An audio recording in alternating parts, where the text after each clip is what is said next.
So what is the latest on Africa's biggest literary prize, the Nigeria Prize for Literature? Here's a report.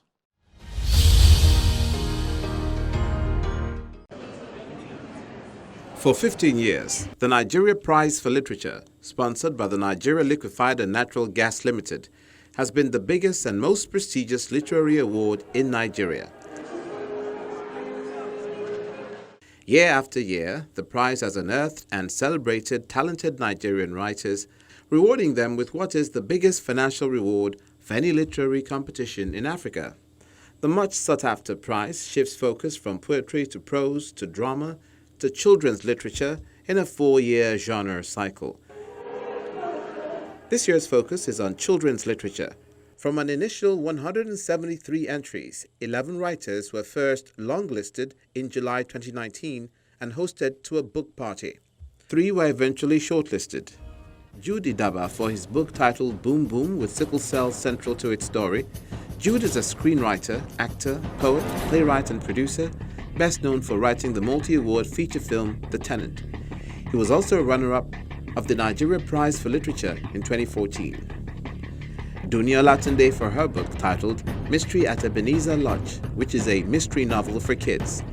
Canada-based Dunia Latunde is a writer with an interest in the enhancement of literacy skills for young children. She is a public speaker and also the author of Lilies Among Thorns. And O.T. Bego for his book titled The Great Walls of Benin. Bego, who is based in St. Kitts and Nevis, is the illustrator and author of the Adventures of Obi and Titi series. He's a teacher and educational consultant, passionate about children, learning and diversity. The 3 books have been described by the panel of judges of the competition as books that provide clarity to the vicissitudes of life, spur healthy curiosity, build problem-solving skills, as well as promote the role of oral literature as an effective tool for disseminating knowledge to children. The writers standing have the chance of winning the big $100,000 prize offered by the competition sponsor, the Nigeria Liquefied and Natural Gas Company Limited. When I was shortlisted, obviously, it was great. It was nice to be noticed, validated, for you to be chosen amongst all those entries. So I've gone through the long list and then the short list. I have this, but this is not my first time I've been shortlisted. I have before, and I've been shortlisted for other prizes, both on theatre, film, and of course, narrative or literature, as it were. So maybe I'm an old hand at it. So I know how to curb my enthusiasm. And a little surprised because it's not in the mood of, and that is the moral of the story, right? It's a very entertaining book, and I'm sure that when children read it, they will learn from it. But that was not the primary motivation behind the book. It was to entertain children. So that was where the surprise came from, but not surprised because it's good writing. It's a good story, it has a good plot, it's engaging. So the reaction was mixed when we found out it was on the long list first and then on the short list. Considering the context of the number of entries and writers for the competition and also the genre in focus, it's a remarkable achievement to be shortlisted, and one has to be curious about the books.